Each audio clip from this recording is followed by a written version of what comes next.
F junction में आपका स्वागत है। मैं हूं डिम्पी कालरा। ये आधा घंटा काफ़ी अहम रहेगा आपके लिए। जैसे हम रोज़ ही आपके सामने बात रखते हैं कि निफ्टी बैंक निफ्टी का एक तो आउटलुक आपको मिल जाता है, यहाँ से गाइडेंस मिल जाती है और साथ ही साथ आपको आज जो हमारे मेहमान होते हैं आपको ये बता देते हैं जो वायदा बाजार के ट्रेंडिंग शेयर्स हैं उसके अंदर अभी क्या करना चाहिए।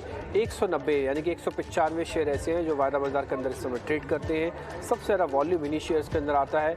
आप चाहे फ्यूचर्स में काम करें, ऑप्शंस में काम करें, बेच सकते हैं, खरीद सकते हैं, दोनों चीज़ों को रख सकते हैं। तो इसलिए ये अपने आप में बहुत इंपॉर्टेंट होता है। खैर, आज के मेहमान हमारे साथ जुड़ जाएंगे कुणाल बोथरा, उनसे हम बातचीत करेंगे और साथ ही साथ कल के मेहमान जो कल थे हमारे साथ राहुल शर्मा, उनका भी रिपोर्ट कार्ड हम आपके सामने लेके आएंगे।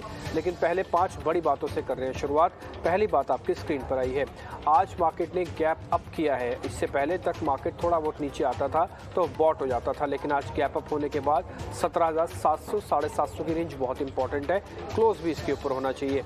बैंक निफ्टी आ गया वापस से 40,000 और इसकी बड़ी वजह एसबीआई, आईसीआईसीआई बैंक और एक्सिस बैंक एक बार पहले 40,000 लगाने के बाद 300 साढ़े 300 पॉइंट का एक झटका लगा, लेकिन अब फिर से पुल बैक में वापस देखने को मिल रहा है।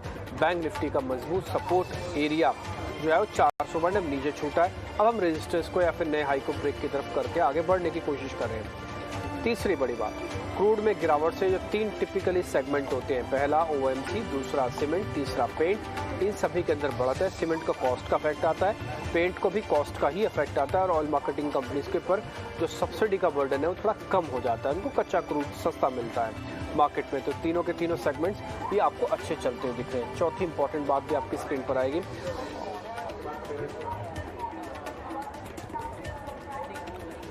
वो है आईटी और सरकारी बैंक। आज फिर से सरकारी बैंकों में खरीदारी है और आईटी आज का नया पार्टिसिपेंट है, जिसके अंदर आज आपको थोड़ा कन्विक्शन के साथ, थोड़ा ज़्यादा ट्रस्ट के साथ आप खरीदारी देख रहे होंगे। ऑटो में वापस से खरीदारी लौट आई है और मेटल्स में जो हल्का सा दबाव आपको जारी होगा। तो हमने जो सेगमेंट है एक ही लाइन में लिख दिए, चारों सेगमेंट्स, कि उसके अंदर आखिरकार हो क्या रहा है। इंडिया विक्स में कुछ खास बड़ा बदलाव नहीं है, अभी 19 के नीचे चल रहा है, 3% की गिरावट है। ये 18 के आसपास है, उसके नीचे चला जाए तो आपका कन्विक्शन स्ट्रांग हो जाएगा, तब आप पक्का 18,000 की तरफ बढ़ेंगे, या तो फिर 21-22 आ जाए तब आप पक्का 17,300 की तरफ आ सकते हैं। इंडिया विक्स पिछले 10 दिन से रेंज में, मार्केट पिछले 10 दिन में रेंज में, ना ही रेंज का ब्रेकआउट हो रहा है ना ही ब्रेकडाउन हो रहा है। खैर, पहले रिपोर्ट कार्ड के साथ आगे बढ़ते हैं। कल के मेहमान राहुल शर्मा ने जो आपको ट्रेड्स दिए थे उसका रिपोर्ट कार्ड, फिर आज के मेहमान से जुड़ेंगे।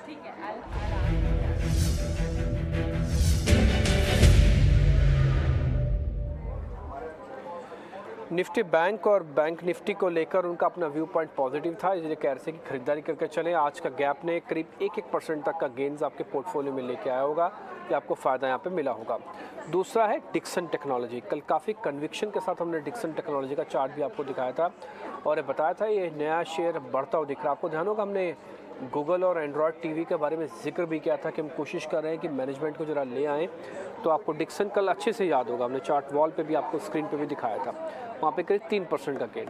ग्लेनमार्क सर्किल लिस्ट में था, 2% का गेन हुआ। ये कल और आज का मैं बता रहा हूँ, ये दोनों दिन का जोड़ के मैं आपको बता रहा हूँ। एसीसी भी अच्छा बढ़ता हुआ दिखा, वहाँ से करीब 1.5% तक का गेन आया होगा। डिक्सन ऑलरेडी मैं आपको बता चुका हूँ। तो करीब 4-5 शेयर हैं आपके लिस्ट में और इतने ही शेयर हमने डिस्कस भी किए थे, इससे ज़्यादा नहीं हुए होंगे। अगर हो भी गए होंगे तो 1-2 शेयर ऐसे होंगे या तो उनका स्टॉप लगा है या तो अपनी रेंज में, ना ही स्टॉप लॉस लगा ना ही टारगेट लगा, वो फ्लैट होंगे। तो मोटा मोटी सारे सौदे हमने आपके सामने उनके रख दिए। अब आज के मान से जुड़ने का वक्त हो गया, वो है कुणाल जी। कुणाल जी, पहले तो बहुत बहुत शुक्रिया, थैंक यू वेरी मच आज समय देने के लिए। निफ्टी के अंदर जो ओपन इंटरेस्ट बिल्डअप है वो 3% का है। ये ड्यूरिंग द डे तो 3% हो जाता है, लेकिन क्लोज होते होते क्योंकि मार्केट सपाट ही क्लोज हो रहा है, या तो हम नीचे से ऊपर आते हैं या तो ऊपर से वापस नीचे चले जाते हैं, जिसकी प्रोबेबिलिटी एक रेंज के भी बनी हुई है। तो 3% का ओपन इंटरेस्ट दिन में रहता है, बाद में गुम होता है, लेकिन फिर भी एक अच्छी चीज़ है कि 17,500 400 वाली रेंज हमारे लिए बहुत इंपॉर्टेंट है। प्रॉब्लम कहाँ से शुरू हो रही है सर? वो हो रही है कि हम लैंड कर रहे हैं ना गैप के साथ, वो हमेशा 700 साढ़े 700 की टेरिटरी में करते हैं, तो वहाँ से आगे नहीं जा पाते। ये हमारी थर्ड अटैम्प्ट है, this is the third attempt in 7 days कि जब हम 17,700 के आसपास आ तो गए, लेकिन वापस हमको पीछे आ जाना पड़ता है। एक तो ज़रा ये बताइएगा जिनके पास निफ्टी लॉन्ग है वो क्या करें, और जिनके पास अभी तक कोई पोजीशन नहीं है वो क्या करें। जरा इन दोनों के बारे में आप जरा राय दीजिए, स्पेशली निफ्टी, फिर मैं बैंक निफ्टी का अलग से पूछूंगा सवाल। धन्यवाद डिम्पी जी शो में इनवाइट करने के लिए। सबसे पहले तो 2 डेटा पॉइंट्स जो आपने बताया, फॉर एग्जांपल जो आपने बताया कि 3% की एक OI इंक्रीज हुई इंट्राडे इंडेक्स फ्यूचर्स में, निफ्टी फ्यूचर्स में स्पेसिफिकली। और जो दूसरी बात आपने बताई कि हम अनुमान देख रहे हैं कि लास्ट काफ़ी दिनों तक जो OI बिल्ड हो रही है इंट्राडे वो कैरी फॉरवर्ड नहीं हो रही है। ये एक मैं ऐसा मानूंगा कि एक मैच्योर फेस है, मैच्योर रिएक्शन है मार्केट पार्टिसिपेंट्स का, बिकॉज वो जानते हैं कि इंडेक्स अभी भी ट्रेडिंग रेंज में है। तो यहाँ पे पोजीशंस कैरी करना बहुत ज़्यादा डिफिकल्ट होगा, बिकॉज हमें ज़्यादा अनुमान गैप डाउन्स या एक गैप अप होने के बाद में एक इंट्राडे करेक्शन आना लाजमी हो जाता है। तो उस लिहाज से आई थिंक बेटर ट्रेड होता है जब इंडेक्स डिप करे या एक करेक्टिव फेज में आए इंट्राडे वाइज, तो आई थिंक उसे बाइंग की जानी चाहिए, उसमें बाइंग की पोजीशंस बनानी चाहिए।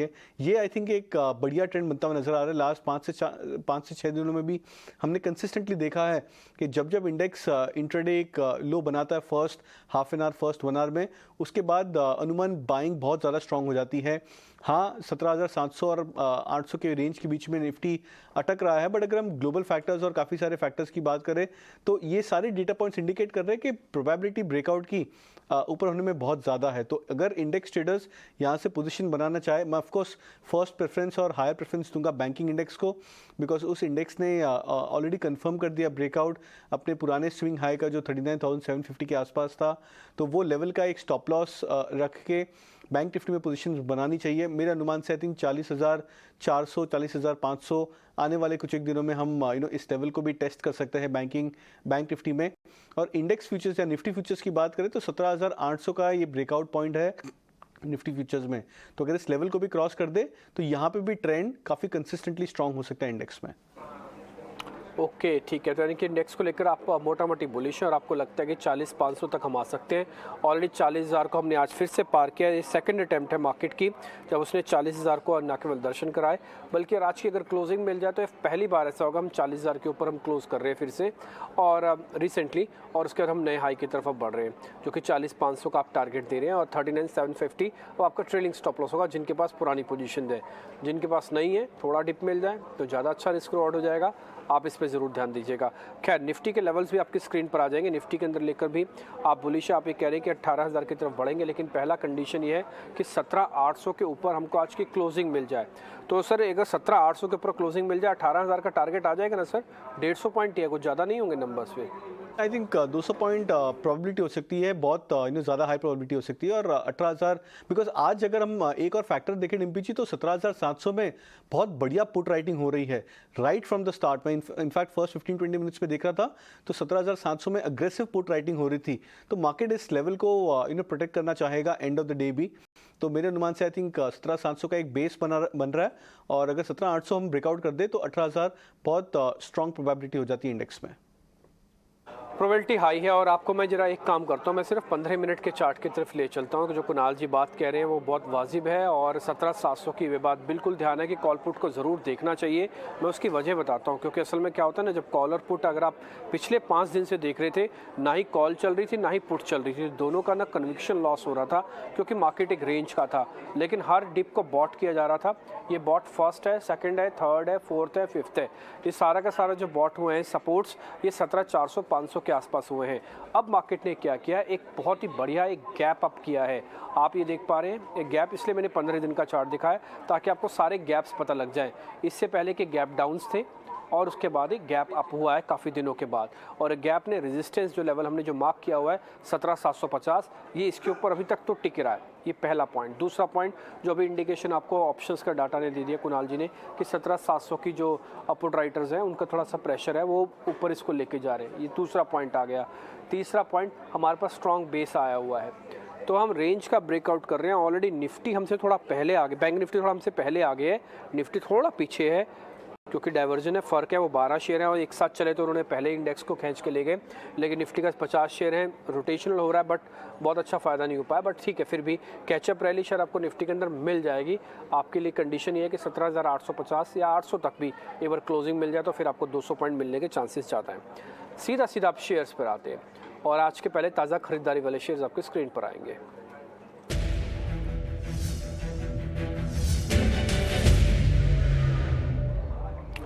सर आज हमने 2 बैंक चुने हैं एक्चुअली, क्योंकि बैंकिंग में तेज़ी है, लेकिन दोनों जो बैंक हमने चुने हैं ना थोड़े क्रिटिकली हैं। पहला एक तो RBL बैंक, इसको लेकर काफ़ी चर्चा है मार्केट के अंदर कि बहुत तेज़ हो सकता है। ये आज 2-2.5% ऊपर। और दूसरा, सरकारी बैंकों में जब हम कैटेगरी ढूंढते हैं ना, तो काफ़ी सारे लोग कहते हैं कि बैंक ऑफ बड़ौदा और कैनरा बैंक को देखना चाहिए बड़े बैंक्स में, हाँ सरकारी हुए। तो बैंक ऑफ बड़ौदा भी आज हमारी लिस्ट में है। सर इन दोनों का जरा डेरिवेटिव डाटा चेक कर लीजिएगा। ओपन इंटरेस्ट हमको तो ठीक दिखा और दूसरा पोजीशन भी ठीक ही बनती हुई दिख रही है सर, एक बार चेक कीजिए। भी स्ट्रांग है। इनफैक्ट चार्ट स्ट्रक्चर वाइज भी अगर हम देखें तो ऑफकोर्स बैंक ऑफ बड़ौदा ज़्यादा स्ट्रांग लग रहा है बिकॉज उस स्टॉक ने हमें लीडिंग ब्रेकआउट दिया है, बट आरबीएल बैंक भी कैचअप कर रहा है स्मॉलर प्राइवेट सेक्टर बैंकिंग में से। सो पहले अगर बैंक ऑफ बड़ौदा की बात करें तो मेरे अनुमान से आई थिंक ये मोमेंटम काफ़ी स्ट्रांग है और ये मोमेंटम शायद स्टॉक को 145 तक लेके जा सकता है। तो यहाँ पे पोजिशनल ट्रेडर्स एक व्यू बना सकते हैं कि करीबन नेक्स्ट 4 to 5 डेज में स्टॉक 144-145 का लेवल भी टच कर सकता है और पॉसिबल है कि इसके ऊपर भी जा सकता है स्टॉक बिकॉज मोमेंटम काफ़ी स्ट्रांग है। इंडिकेटर्स अभी भी ओवरबॉट नहीं हुए हैं बैंक ऑफ बड़ौदा की बात करें तो। आरबीएल बैंक की खास बात जो मुझे चार्ट्स पे लग रही है डिम्पी जी, वो है जो मूव आया था स्टॉक में 30% के आसपास का जो एक स्ट्रॉन्ग अप मूव आया था 90 से 120-125 तक स्टॉक गया था ऑलमोस्ट 2 हफ्ते पहले। उसके बाद स्टॉक साइडवेज है। तो जनरली हम कहते हैं जब ब्रेकआउट के बाद जब स्टॉक साइडवेज हो जाता है और करेक्शन नहीं आता उन स्टॉक्स में, तो बायस अभी भी बहुत बुलिश है और ये स्टॉक आने वाले कुछ एक टाइम में वापस से एक ब्रेकआउट देता है अपसाइड में। दूसरी जो इंपॉर्टेंट बात है आरबीएल बैंक की, वो स्टॉक अपने 200 day moving average, simple day moving average के बहुत आसपास मंडरा रहा है। तो अगर ये इंडिकेटर का भी ब्रेकआउट हो जाता है तो एक डबल फिलिप मिल सकता है आरबीएल बैंक को। तो दोनों ही चार्ट्स काफ़ी अच्छे एंड अट्रैक्टिव है। बैंक ऑफ बड़ौदा स्ट्रॉन्ग है, फॉर्मिडेबल है, बीटा थोड़ा लो है तो कंसिस्टेंसी ज़्यादा रह सकती है स्टॉक में। इसको मैं बाय के लिए भी रिकमेंड करूंगा। 145 का टारगेट रख सकते हैं, स्टॉप लॉस 135। आरबीएल बैंक की खास बात है कि अगर ये स्टॉक ब्रेकआउट दे दे तो पॉसिबल है कि 10 से 15 रुपये का अप मूव वापस से आ सकता है। ओनली कंसर्न है कि शायद ये स्टॉक थोड़ा सा टाइम ले ब्रेकआउट के लिए, मे बी 3 से 4 दिन और ले ले कंसोलिडेट करके, बट ब्रेकआउट आना बहुत ही ज़्यादा हाई प्रोबेबिलिटी है। तो आरबीएल बैंक पर भी रिकमेंड करूंगा, बट पोजिशनल बाय रख सकते हैं। 135 प्लस टारगेट रख सकते हैं, स्टॉप लॉस 120 के नीचे रख सकते हैं। ओके ठीक है, 120 के नीचे का आप कोई भी स्टॉप लॉस रखना चाहे रख सकते हैं, लेकिन आरबीएल बैंक अपने आप में काफ़ी इंटरेस्टिंग दिख रहा है। ये 7% का ओपन इंटरेस्ट भी अपने आप में काफ़ी अच्छा है। मैं आपको एक बार जरा चार्ट पे ले चलता हूँ। जो कुणाल जी ने भी आपको सारी बातें कही ना, एक एक करके आपको प्रूव कर दूंगा। और इसलिए मैं ये कह रहा हूँ कि आप ये शो ज़रूर देखें, क्योंकि इसके अंदर सिर्फ हम कोल कल्पित ऐसे नहीं कह रहे कि आप इसको खरीद लो, इसको बेच दो। उसके पीछे की वजह है, वो वजह प्रूवन हो जाती है, जो साइंटिफिक स्टडीज़ हैं उसके पीछे। आप देखो एक गैप था इसके अंदर, गैप बनने के बाद बैक टू बैक शेयर टूटा और नॉन स्टॉप ही गया। किसी भी शेयर का चलने से पहले वो साइडवेज होता है। जब इस तरह का फॉल आए, पहले वो साइडवेज हुआ, ये हमने आपके लिए चैनल को पूरा ड्रॉ किया। साइडवेज होने के बाद क्या शार्प रिकवरी आई और इसने एक ही सिंगल कैंडल नहीं, जो आप यहाँ पे देख पा रहे होंगे, एक सिंगल कैंडल ने इसके फर्स्ट गैप को भर दिया था, जो गैप इसने पहले अपने चैनल ड्रॉ करते समय आया था। अब है इसके सेकंड गैप भरने की। ये सेकंड गैप कहाँ पे है? वो वही है जहाँ से हम पीछे टूट के आए हैं। डेट मीन्स जहाँ पे ये कोई बड़ी बात नहीं है कि 165 तक भी पहुँच जाए, लेकिन हाँ पहले धीरे धीरे चलेगा। एक बात अभी कुणाल जी ने आपको और भी कही कि 200 दिन के एवरेज के इर्द गिर्द मंडरा रहे हैं। ये डेली चार्ट है, ये 200 दिन के एवरेज के इर्द गिर्द मंडरा रहा है। किसी भी शेयर को चलने के लिए एक राउंड चल गया, सेकंड राउंड चलने के लिए साइडवेज होना पड़ता है, या तो वर्टिकल राइज हो जाए, हाँ तो वो बहुत मुश्किल होता है, रेयर भी होता है। अब ये थोड़ा साइडवेज फिर से हो गया और ये भी हो सकता है 1-2 दिन आपका ले ले और फिर से चला जाए सेकंड गैप को भरने के लिए। एक अटैम्प्ट ले सकता है, वो भरेगा नहीं भरेगा तब की तब देखी जाएगी। लेकिन हाँ शेयर अच्छा है, फर्स्ट गैप फिलिंग हो चुकी है, सेकंड गैप 200 दिन के एवरेज को पार करके चलने की प्रोबेबिलिटी हाई है। 165 तक ही जा सकता है। पहले आप एक काम कीजिए, 135 तक का टारगेट रखिए, 120 का स्टॉप लॉस रखिए रिस्क रिवॉर्ड के हिसाब से। और दूसरा शेयर था बैंक ऑफ बड़ौदा, उसके लेवल्स भी आपकी स्क्रीन पर आ जाएंगे, वो भी आप जरा नोटिस कर लीजिएगा। वो है 145 और 134। रिस्क रिवॉर्ड यहाँ पे भी आपको बहुत अच्छा मिलेगा। तो आप दोनों ही शेयर में से जो आपको ठीक लगता है वो आप ले सकते हैं। तो आज के दोनों शेयर्स जो तेज़ी वाली कैटेगरी है, दोनों पे लग गए ठप्पे, यानी कि दोनों हो गए हैं हाँ बैंक ऑफ बड़ौदा और आरबीएल बैंक। आगे बढ़ते हैं, शॉर्ट कवरिंग के 2 शेयर आपकी स्क्रीन पे लेके आते हैं और दोनों शॉर्ट कवरिंग के ट्रेंडिंग है। पहला एक सीमेंट का है, जेके सीमेंट, और दूसरा रेलवे से जुड़ी हुई कंपनी आईआरसीटीसी। सर जरा दोनों के चार्ट देखिए कुणाल जी और बताइए क्या करना चाहिए। दोनों के ही चार्ट काफ़ी स्ट्रांग है और दोनों के चार्ट्स में जो डिफरेंस है वो मैं बताता हूँ। पहले तो जेके सीमेंट की बात करें तो सीमेंट स्टॉक, सीमेंट सेक्टर काफ़ी ज़्यादा ट्रेंडिंग में है। इनफैक्ट लास्ट 3 से 4 दिन में हम देख रहे हैं कि सीमेंट की जो रैली है ये वन साइडेड चल रही है। स्टार्ट हुआ था पहले अंबुजा सीमेंट्स और एसीसी में, उसके बाद में काफ़ी सारे other stocks, Heidelberg, India cement, Shri cement last 2 दिन से बहुत ही बढ़िया परफॉर्म कर रहा है। तो ये ट्रिकल होती जा रही है पूरे स्पेस में, तो ये इंडिकेशन है कि शायद ये multi month, multi week breakout हो सकता है काफ़ी सारे सीमेंट स्टॉक्स में। उस लिहाज से आई थिंक जेके सीमेंट भी एक डिसेंट स्टॉक बन सकता है। बट खाली एक ही कंसर्न रहता है बिकॉज जब ऐसे स्टॉक्स 5% 10% चल जाता है 3 से 4 दिनों में, तो रिस्क रिवॉर्ड फेवर में नहीं रहता। अगर आप 3 से 4% का भी अगर आप अपसेट चाहो तो उस पर स्टॉप लॉस करीबन 2% या 3% का एक स्टॉप लॉस रखना पड़ता है। तो 1:1 से स्लाइटली थोड़ा सा हायर का रिस्क रिवॉर्ड होता है, जो अनुमान हम रेकमेंड नहीं करते हैं। तो उस लिहाज से आई थिंक जेके सीमेंट में प्रेफर करूंगा, बट लेकिन रिस्क रिवॉर्ड फेवर में नहीं होगा। तो अगर जो हाई बीटा ट्रेडर्स या हाई रिस्क ट्रेडर्स रिस्क लेना चाहे तो आई थिंक वो जेके सीमेंट यहाँ से भी देख सकते हैं। मैं एक्सपेक्ट करूंगा कि स्टॉक 3050 3060 का लेवल्स भी टच कर सकता है आने वाले 2 से 3 दिनों में। बट दूसरी जो बात है आईआरसीटीसी की, वो सबसे बढ़िया चार्ट है कि सबसे बढ़िया बात चार्ट की है कि वो इन्वर्टेड हेड एंड शोल्डर बना रहा है। तो हम 2 टाइप के पैटर्न देखते हैं। इन्वर्टेड हेड एंड शोल्डर, उसे कहते हैं एक रिवर्सल पैटर्न, और बहुत रेयर होता है जब हम आर्ली चार्ट्स पे जब हम inverted head and shoulder pattern देखते हैं, उसे हम कहते हैं कंटिन्यूएशन पैटर्न। अगर आप आईआरसीटीसी की बात करें तो ये stock classical inverted head and shoulder बना रहा है आर्ली चार्ट्स में, अपने एक 200 डे मूविंग एवरेज के आसपास भी मंडरा रहा है। तो ये भी एक पॉसिबिलिटी है कि जब दोनों पैटर्न्स कंप्लीट हो जाते हैं तो स्टॉक एक बहुत स्ट्रॉन्ग अपमूव दे सकता है। सबसे बढ़िया बात जो मुझे ऐसी लग रही है कि वो मार्केट का टिल्ट है। मार्केट फिलहाल लार्ज कैप्स में फोकस नहीं है। अगर हम बात करें तो मिड कैप्स ज़्यादा आउट परफॉर्म कर रहे हैं। तो उस लिहाज से आई थिंक आईआरसीटीसी भी बहुत बढ़िया स्टॉक बन सकता है। 720 के आसपास ट्रेड कर रहा है। मैं रिकमेंड करूंगा बाय के लिए 760 का टारगेट रख सकते हैं, stop loss 705। Stop loss 705 IRCTC हम भी आपको दिखा देते हैं, और इसके अंदर जो इंपॉर्टेंट नोटिस करने वाला पॉइंट है वो भी आपको दिख जाएगा। सर के जो लेवल्स हैं वो आपकी स्क्रीन पर आ जाएंगे। आईआरसीटीसी, हालांकि बस मेरा एक ही कंसर्न है इस पूरे प्रोसेस के अंदर आईआरसीटीसी के अंदर कि बिल्डअप थोड़ा और स्ट्रॉन्ग होना चाहिए था जहाँ पे चलने वाले शेयर, क्योंकि शॉर्ट कवरिंग का कैंडिडेट है ना। इससे पहले हम जब आपको तेज़ी दिखा रहे थे तब आप ओआई देख रहे थे 3%, 8%, 7% था।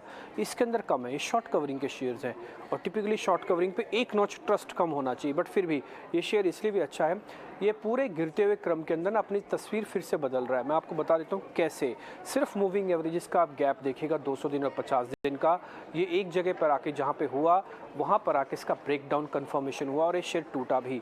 अब उसके बाद ये एक फॉल देने के बाद टिपिकली एक जगह पे आके रुकता है, डबल बॉटम, ट्रिपल बॉटम जैसी सिचुएशन है।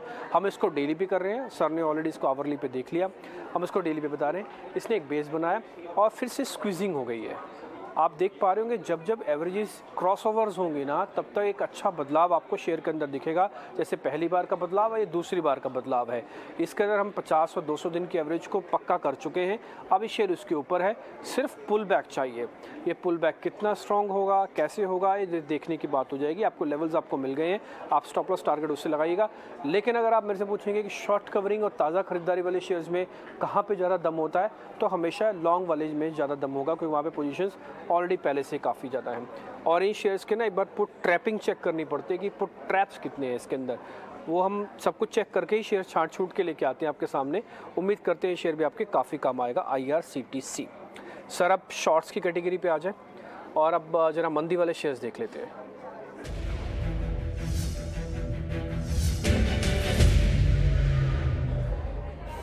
सर एक टाटा स्टील के अंदर वापस थोड़ी वीकनेस देखने को मिल रही है आज, और ये हालांकि यहीं से ही चला भी था 102 103 से पहले। और दूसरा सर आईसीआईसीआई प्रूडेंशियल, इसके अंदर भी गिरावट है। हालांकि आज मार्केट तेज़ है, गैप भी है, इसलिए परसेंटेज में आपको ज़्यादा डैमेज नहीं दिख रहा होगा। एक बार ज़रा देख के बताइए, इनके स्ट्रक्चर ख़राब हो गए हैं कैसे? तो फिलहाल मुझे तो ऐसा नहीं लग रहा है डिम्पी जी के स्ट्रक्चर में कोई मेजर चेंज या डैमेज आया है दोनों ही स्टॉक में। तो सबसे बेस्ट वे असेस करने का होता है कि जब स्टॉक एक करेक्टिव वेव में आता है तब वो कितना closer to the low of the day close होता है। सो जितना ज़्यादा वो लो ऑफ द डे या लो ऑफ द डे के आसपास क्लोज होता है, तब हम कहते हैं कि वीकनेस स्ट्रांग हुई है स्टॉक्स में और ट्रेडर्स पोजीशंस को कैरी कर रहे हैं, ना कि क्लोज कर रहे हैं पोजीशंस को। तो जैसे कि आईसीआईसीआई प्रू की बात करें तो आई थिंक आज की जो इंट्राडे लो थी वो करीबन 580 के आसपास थी। स्टॉक अब 586 587 के आसपास ट्रेड कर रहा है। तो कहीं ना कहीं लो से बाइंग इमर्ज होती हुई नजर आ रही है। टाटा स्टील में ये फर्स्ट डे ऑफ वीकनेस है, बिकॉज उसके पहले के लास्ट 4 से 5 दिन काफ़ी डिसेंट रहे हैं स्टॉक के लिए। 102 से 108 के आसपास तक स्टॉक रिकवर कर गया था। तो मैं इसको भी थोड़ा सा वेट एंड वॉच रखूंगा, इनिशियल जंप नहीं करूंगा, बट हाँ अगर एंड ऑफ द डे या डे की एंड के आसपास अगर ये स्टॉक अपने lower end of the day पे वापस, lower point of the day पे वापस आ जाते हैं, तब मेरे अनुमान से आई थिंक शॉर्ट्स का ट्रेड बन सकता है, ना कि एट करंट लेवल्स। ओके ठीक है, फिर से दोनों को छोड़ दें, आईसीसी प्रू, टाटा स्टील, दोनों को?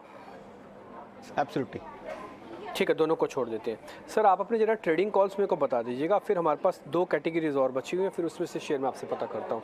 पहले आप अपने जरा ट्रेडिंग कॉल्स बताइए सर। मेरा फोकस बैंकिंग स्टॉक्स पे ज़्यादा है। मैंने कपल ऑफ डेज पहले भी बैंकिंग स्टॉक्स पे बैंक निफ्टी पे बाय दिया था। तो 2 बाय कॉल जो मैं रेकमेंड करूंगा, बैंक ऑफ बड़ौदा जो हमने पहले भी डिस्कस किया, 145 का टारगेट रख सकते हैं, स्टॉप लॉस रख सकते हैं 134 का। इंडसइंड बैंक जो ऑलमोस्ट 1 मंथ से कंसोलिडेट कर रहा है, अब ऐसा लग रहा है कि वापस इंडिकेटर्स में स्ट्रेंथ वापस स्ट्रांग आ गई है, और जैसे मैंने पहले कहा कि टायर 2 बैंकिंग नेम्स में ब्रेकआउट हो रहा है, तो पॉसिबल है कि इंडसइंड बैंक भी एक सेकेंड राउंड ऑफ ब्रेकआउट में आ सकता है बहुत ही जल्द। तो मैं इसको भी बाय के लिए रिकमेंड करूंगा। 1160 का टारगेट रख सकते हैं, स्टॉप लॉस 1087।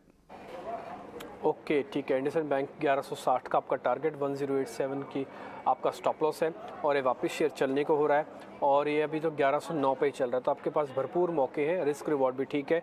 इंडसइंड बैंक का ना हमने आपको 1000 की इंपॉर्टेंस बताई थी, आपको याद होगा, जो वो 1000 के नीचे कैसे रहता है और 1000 के ऊपर कैसे रहता है। एक बार मैं वही चार्ट वापस लेके आता हूँ, और हम दूसरे लेवल की तरफ जा रहे हैं, जो कि शायद कुणाल जी भी इससे इत्तेफाक रखेंगे। एक बार आपको मैं दिखा भी देता हूँ, एक बार जरा इंडसइंड बैंक के चार्ट दिखाइए, और आपको मैं दिखाता हूँ। उसके अंदर हमने जो लाइन ड्रॉ की थी 1000 वाली, 1000 की मतलब एक आप इसको कह सकते हैं कि इंडिया पाकिस्तान बॉर्डर जैसा कुछ वैसा ही है। ये 1000 की लाइन है, ड्रॉ हुई है। इसके जस्ट नीचे आप देखेंगे 10% का से 15% तक के स्विंग मिलते हैं, ये 1000%। आप देखिएगा इसके अंदर साफ आपको क्लियर दिख जाएगा। जब भी इस लाइन के नीचे आया 10% का स्विंग आया, फिर से उस लाइन को क्रॉस करता है, साइडवेज होता है, उस लाइन को पार करेगा, 15% तक का स्विंग आएगा, फिर उस लाइन पे वापस आ जाएगा, फिर टूटेगा, फिर वही इस लाइन पे, फिर टूटेगा, फिर से उसी लाइन पे, फिर से टूटा तो फिर उस ऊपर चला आएगा। तो कुल मिला के 1000 के ऊपर अगर आप इसको 15% के स्विंग के साथ आप देख सकते हैं, वो भी कंप्लीट नहीं हुआ, अभी सिर्फ 10% चला है। 1000 के ऊपर 100 रुपये जोड़ेंगे तो 1100 हुआ है, तो 15% के स्विंग या 18% तक के स्विंग के लिए भी जगह बाकी है, यानी कि 8% का मूव आपको और भी मिल सकता है इंडसइंड बैंक। और जब तक ये 1000 का नीचे नहीं जाता, तब तक कोई डैमेज कंट्रोल अपना रखेगा, ये पूरा अच्छे से रखेगा। ये हमने जानबूझ के आपके सामने चार्ट ड्रॉ किया है, तो इसलिए आप अपनी कन्विक्शन को भी स्ट्रॉन्ग रखिएगा, और आप चाहें तो इसमें एक नए लेवल से आप भी देख सकते हैं, जो कि 1160 है। आगे बढ़ते हैं सर, एक शेयर चलते चलते लें, चलिए छोड़ देते हैं, इतने ही शेयर रखते हैं फिर, क्योंकि फिर शेयर हो जाएंगे ज़्यादा। तो आप जितने शेयर्स रख रहे हैं, आप उम्मीद करते हैं उन्हीं शेयर्स के साथ आपका काम बन जाएगा। कुणाल जी बहुत बहुत शुक्रिया, थैंक यू वेरी मच आज समय देने के लिए। अच्छा लगा आपसे आज बातचीत करके, उम्मीद करते हैं वापस आपसे जल्दी मुलाकात होने वाली कार्यक्रम में।